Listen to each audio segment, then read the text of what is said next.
How to Deal with Difficult People by Gill Hasson is a practical guide that offers strategies for managing and effectively communicating with those challenging individuals who seem to create conflict and stress in our lives.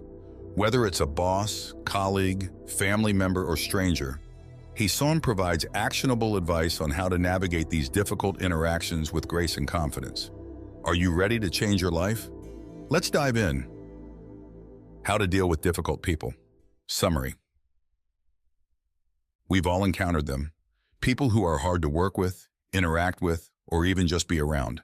They can be frustrating, confrontational, manipulative, or simply draining. But as much as we might wish to avoid these difficult people, the reality is that they are a part of life. The key to managing these interactions is not to avoid them, but to develop the skills needed to handle them effectively. In How to Deal with Difficult People, Gill Hasson provides a comprehensive toolkit for dealing with those individuals who seem to make life harder. The book offers insights into the different types of difficult people you might encounter, from the passive-aggressive colleague to the overbearing boss, and provides strategies for dealing with each type in a constructive way. Hasson emphasizes that the goal is not to change the difficult person, something that's often impossible, but to change how you respond to them.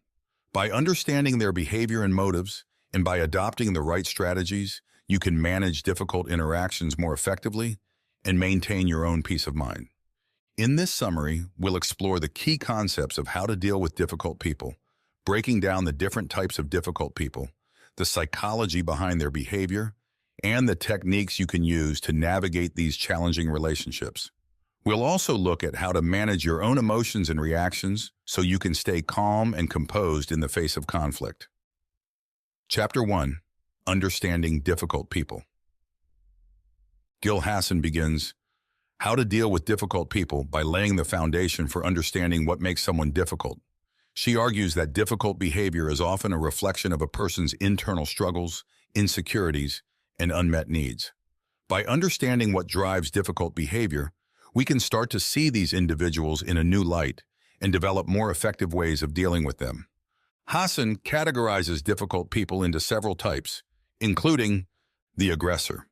This type of person is confrontational, domineering, and often uses anger to control or intimidate others. They may be quick to criticize, blame, or attack, making it difficult for others to express their opinions or defend themselves. The passive-aggressive. Unlike the aggressor, the passive-aggressive person expresses their hostility in indirect ways. They may use sarcasm, backhanded compliments, or subtle sabotage to undermine others. This type of behavior can be particularly frustrating because it's often difficult to confront directly. The perfectionist. The perfectionist is never satisfied and always finds something to criticize. They may have impossibly high standards and can be highly critical of themselves and others. Their constant need for perfection can create a stressful environment for those around them. The victim. The victim sees themselves as powerless and constantly complains about their situation. They may blame others for their problems and expect others to take responsibility for their happiness. This type of person can be draining because they often resist any attempts to help or offer solutions. The negativist. The negativist is always pessimistic and expects the worst. They may be quick to dismiss ideas, point out flaws, or predict failure. Their negative outlook can be contagious and demoralizing to those around them. The know-it-all. The know-it-all believes they have all the answers and are often dismissive of others' opinions. They may dominate conversations, interrupt others, and refuse to consider alternative viewpoints. This type of person can be difficult to engage with because they are often unwilling to listen or learn. The manipulator. The manipulator uses deceit, flattery, or guilt to control others and get what they want. They may play on others' emotions or exploit their weaknesses to achieve their goals. This type of person can be difficult to trust and may leave others feeling used or betrayed. Hasson emphasizes that while these types of behavior can be challenging, it's important to remember that difficult people are not necessarily bad people. Often their behavior is a result of their own fears, insecurities, and unmet needs. By understanding the underlying causes of their behavior, we can approach them with empathy and develop more effective strategies for dealing with them. Analysis.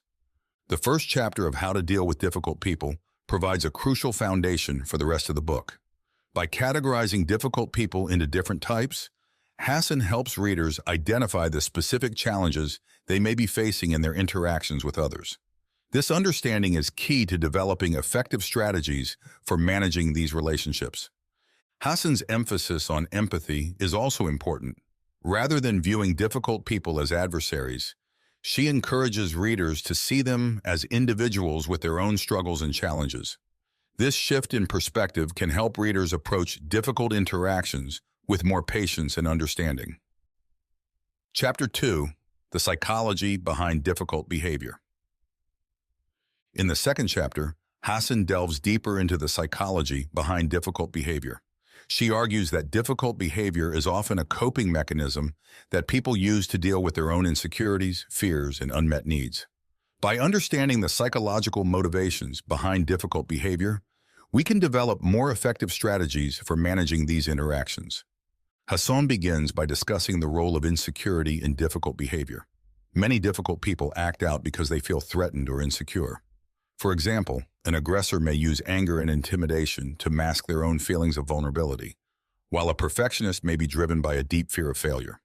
Another common factor behind difficult behavior is a need for control. Some people become difficult when they feel that they are losing control of a situation. For example, a know-it-all may dominate conversations because they fear being seen as ignorant or unimportant. Similarly, a manipulator may use deceit and flattery to maintain control over others and achieve their goals. Hasson also discusses the role of unmet needs in difficult behavior. Many difficult people are acting out because they have unmet emotional needs.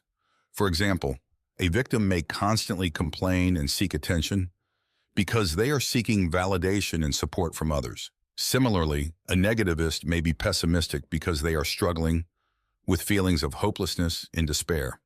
By understanding the psychological motivations behind difficult behavior, we can start to see these individuals in a new light. Rather than viewing them as adversaries, we can approach them with empathy and understanding. This shift in perspective can help us develop more effective strategies for managing these interactions and maintaining our own peace of mind. Analysis.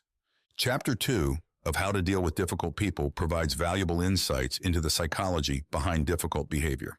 Hasson's discussion of insecurity, control, and unmet needs helps readers understand why difficult people act the way they do.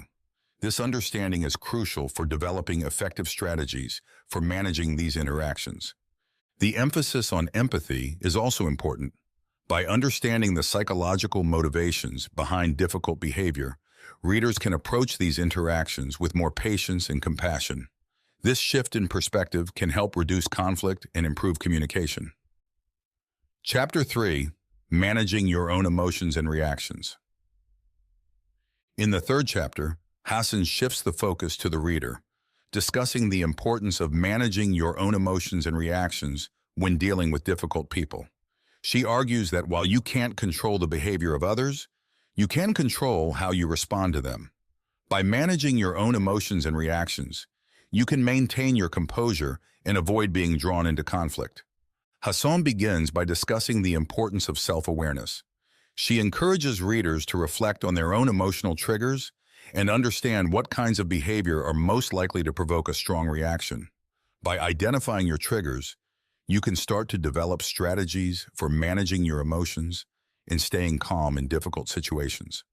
One key strategy Hasson offers is the practice of mindfulness.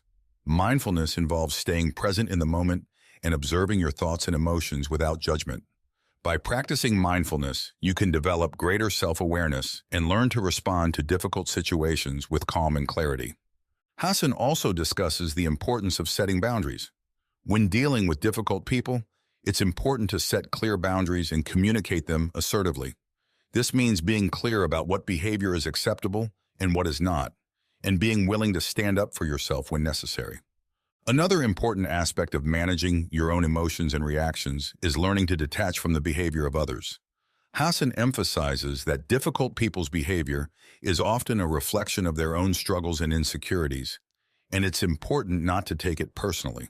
By detaching from their behavior, you can maintain your own peace of mind and avoid being drawn into conflict. Finally, Hasson discusses the importance of self-care. Dealing with difficult people can be draining, both emotionally and physically. She encourages readers to prioritize their own well-being by taking care of their physical health, getting enough sleep, and engaging in activities that bring them joy and relaxation. Analysis. Chapter 3 of How to Deal with Difficult People provides practical strategies for managing your own emotions and reactions in difficult situations. Hasson's emphasis on self-awareness, mindfulness, and boundary setting is particularly valuable, as these are key skills for maintaining your composure and avoiding conflict. The discussion of detachment is also important, as it helps readers understand that difficult people's behavior is not a reflection of their own worth or value. By detaching from their behavior, readers can maintain their own peace of mind and avoid being drawn into unnecessary conflict. The focus on self-care is a crucial reminder that dealing with difficult people can be draining, and it's important to take care of your own well-being. Chapter 4. Communication Strategies for Dealing with Difficult People. In the fourth chapter, Hasson explores communication strategies for dealing with difficult people. She argues that effective communication is key to managing difficult interactions and resolving conflicts. By learning how to communicate assertively and effectively, you can navigate these interactions with confidence and clarity. Hasson begins by discussing the importance of assertiveness. Assertive communication involves expressing your thoughts, feelings, and needs in a clear and respectful way. It's about standing up for yourself while also respecting the rights and feelings of others. Hasson emphasizes that assertiveness is not about being aggressive or confrontational. It's about being clear and direct. One key aspect of assertive communication is using I statements. Rather than blaming or accusing the other person, I statements focus on your own feelings and needs. For example, instead of saying, "You never listen to me," you could say, "I feel frustrated when I'm not heard in our conversations." This approach helps to reduce defensiveness and keeps the focus on finding a solution. Hasson also discusses the importance of active listening. Active listening involves fully focusing on the other person and making an effort to understand their perspective. This means not just hearing their words, but also paying attention to their tone of voice, body language, and emotions. By actively listening, you can build rapport and trust and create a more constructive dialogue. Another important communication strategy is staying calm and composed. Hasson emphasizes that it's important to keep your emotions in check, especially when dealing with aggressive or confrontational individuals. She suggests taking deep breaths, pausing before responding, and using a calm and steady tone of voice. By staying calm, you can defuse tension and prevent the situation from escalating. Hasson also discusses the importance of being clear and specific in your communication. When addressing difficult behavior, it's important to be clear about what the issue is and what you would like to see change. This means avoiding vague or general statements and instead focusing on specific behaviors and actions. Finally, Hasson encourages readers to practice empathy in their communication. By showing understanding and compassion for the other person's perspective, you can create a more positive and cooperative atmosphere. This doesn't mean agreeing with everything they say, but it does mean acknowledging their feelings and showing that you care about finding a resolution. Analysis. Chapter 4 of How to Deal with Difficult People provides valuable communication strategies for navigating difficult interactions. Hasson's emphasis on assertiveness, active listening, and staying calm is particularly important, as these are key skills for managing conflict and maintaining effective communication. The focus on using I statements is also valuable, as it helps to reduce defensiveness and keep the conversation focused on finding a solution. The discussion of empathy is another important aspect, as it encourages readers to approach difficult interactions with understanding and compassion. Overall, this chapter provides practical tools for improving communication and resolving conflicts with difficult people. Chapter 5. Dealing with Specific Types of Difficult People. In the fifth chapter, Hasson delves into specific strategies for dealing with the different types of difficult people introduced in Chapter 1. She provides tailored advice for managing interactions with each type based on their unique challenges and characteristics. Dealing with the aggressor. When dealing with an aggressor, Hasson emphasizes the importance of staying calm and not reacting to their anger. She suggests setting clear boundaries and using assertive communication to express your needs. It's also important to avoid getting drawn into their confrontational behavior. Stay focused on the issue at hand and avoid escalating the situation. Dealing with the passive-aggressive. When dealing with a passive-aggressive person, Hasson recommends addressing their behavior directly but tactfully. She suggests pointing out the passive-aggressive behavior in a non-confrontational way and asking for clarification. It's important to encourage open and honest communication and to set boundaries if necessary. Dealing with the perfectionist. When dealing with a perfectionist, Hasson advises managing expectations and being clear about what is realistically achievable. She suggests acknowledging their desire for high standards, but also pointing out the limitations and potential drawbacks of perfectionism. It's important to communicate the value of balance and flexibility. Dealing with the victim. When dealing with a victim, Hasson recommends offering support and encouragement, but also setting boundaries. She suggests helping them identify possible solutions to their problems and encouraging them to take responsibility for their own happiness. It's important not to get drawn into their negativity or take on their problems as your own. Dealing with a negativist. When dealing with a negativist, Hasson advises staying positive and not letting their pessimism bring you down. She suggests gently challenging their negative assumptions and encouraging them to consider alternative perspectives. It's important to stay focused on the positive and not get drawn into their negative mindset. Dealing with the know-it-all. When dealing with a know-it-all, Hasson recommends staying confident in your own knowledge and not allowing yourself to be intimidated. She suggests asking questions to challenge their assumptions and encouraging a more collaborative approach. It's important to remain assertive and not allow them to dominate the conversation. Dealing with the manipulator. When dealing with a manipulator, Hasson emphasizes the importance of staying aware of their tactics and not allowing yourself to be manipulated. She suggests setting clear boundaries and being firm in your communication. It's important to trust your instincts and not be swayed by their manipulative behavior. Analysis. Chapter 5 of How to Deal with Difficult People provides tailored strategies for dealing with specific types of difficult people. Hasson's advice is practical and actionable, offering readers clear guidance on how to navigate these challenging interactions. The emphasis on setting boundaries, staying calm, and using assertive communication is consistent throughout, reinforcing the key themes of the book.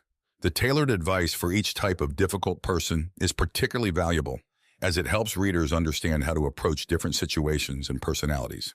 Overall, this chapter provides readers with a comprehensive toolkit for managing interactions with difficult people in a variety of contexts. Chapter 6. Managing Difficult Situations. In the 6th chapter, Hasson discusses how to manage difficult situations that may arise when dealing with difficult people. She emphasizes the importance of staying prepared and having a plan in place for handling challenging interactions. Hasson begins by discussing the importance of staying calm in difficult situations. She emphasizes that staying composed is key to managing the situation effectively and preventing it from escalating. She suggests using deep breathing techniques, taking a step back, and giving yourself time to think before responding. One key strategy Hasson offers is the use of a cooling-off period. If a situation becomes too heated or emotional, it's important to take a break and allow everyone involved to cool off. This can help prevent things from escalating further and give everyone time to reflect on the situation. Hasson also discusses the importance of being assertive in difficult situations. She emphasizes that being clear and direct in your communication can help prevent misunderstandings and ensure that your needs are met. She suggests using I statements to express your feelings and needs, and being firm but respectful in your communication. Another important aspect of managing difficult situations is staying focused on the issue at hand. Hasson emphasizes that it's important not to get distracted by irrelevant details or personal attacks. By staying focused on the issue, you can keep the conversation on track and work towards a resolution. Finally, Hasson discusses the importance of knowing when to walk away from a difficult situation. She emphasizes that not every situation can be resolved, and sometimes the best course of action is to remove yourself from the situation. This may involve taking a break, ending the conversation, or even walking away from the relationship altogether. Analysis. Chapter 6 of How to Deal with Difficult People provides valuable strategies for managing difficult situations. Hasson's emphasis on staying calm, being assertive, and staying focused is particularly important, as these are key skills for managing challenging interactions. The discussion of the cooling off period is also valuable, as it provides a practical tool for preventing situations from escalating. The focus on knowing when to walk away is another important aspect, as it encourages readers to prioritize their own well-being and avoid getting drawn into unresolvable conflicts. Overall, this chapter provides practical advice for managing difficult situations and maintaining your composure in challenging interactions. Chapter 7. Long-term strategies for dealing with difficult people. In the 7th chapter, Hasson discusses long-term strategies for dealing with difficult people. She emphasizes that dealing with difficult people is not just about managing individual interactions, but about developing long-term strategies for maintaining your own well-being and managing ongoing relationships. Hasson begins by discussing the importance of setting boundaries in long-term relationships with difficult people. She emphasizes that it's important to be clear about what behavior is acceptable and what is not, and to communicate these boundaries assertively. This may involve setting limits on how much time you spend with the person, or being clear about what topics of conversation are off limits. Another key aspect of managing long-term relationships with difficult people is practicing self-care. Hasson emphasizes that dealing with difficult people can be emotionally and physically draining, and it's important to take care of your own well-being. This may involve setting aside time for relaxation and self-reflection, seeking support from friends or a therapist, and engaging in activities that bring you joy and fulfillment. Hasson also discusses the importance of staying positive in the face of ongoing challenges. She encourages readers to focus on the positive aspects of their lives and to practice gratitude and positive thinking. By staying positive, you can maintain your own well-being and avoid being dragged down by the negativity of others. Finally, Hasson emphasizes the importance of staying flexible and adaptable in your approach to dealing with difficult people. She encourages readers to be open to trying new strategies and to be willing to adjust their approach as needed. This may involve seeking out additional resources or support, or experimenting with different communication techniques. Analysis. Chapter 7 of How to Deal with Difficult People provides valuable long-term strategies for managing ongoing relationships with difficult people. Hasson's emphasis on setting boundaries, practicing self-care, and staying positive is particularly important, as these are key skills for maintaining your own well-being in the face of ongoing challenges. The focus on flexibility and adaptability is also valuable, as it encourages readers to be open to trying new strategies and to be willing to adjust their approach as needed. This chapter provides readers with practical tools for managing ongoing relationships with difficult people and maintaining their own well-being over the long term. Final summary. How to Deal with Difficult People by Gill Hasson is a practical guide to managing interactions with challenging individuals. The book provides valuable insights into the different types of difficult people and offers practical strategies for managing these interactions with confidence and clarity. Hasson emphasizes the importance of understanding the psychology behind difficult behavior and developing empathy for the struggles and insecurities that drive it. She provides practical tools for managing your own emotions and reactions, as well as strategies for improving communication and resolving conflicts. The book also offers tailored advice for dealing with specific types of difficult people and provides long-term strategies for managing ongoing relationships with these individuals. By setting boundaries, practicing self-care, and staying positive, readers can maintain their own well-being and navigate difficult interactions with grace and confidence. Overall, How to Deal with Difficult People is a valuable resource for anyone looking to improve their relationships and navigate challenging interactions with confidence and clarity. Whether you're dealing with an aggressive boss, a passive-aggressive colleague, or a negative family member, this book provides the tools you need to manage these relationships effectively and maintain your own peace of mind. Are you interested in the book? We got you a link in the description down below.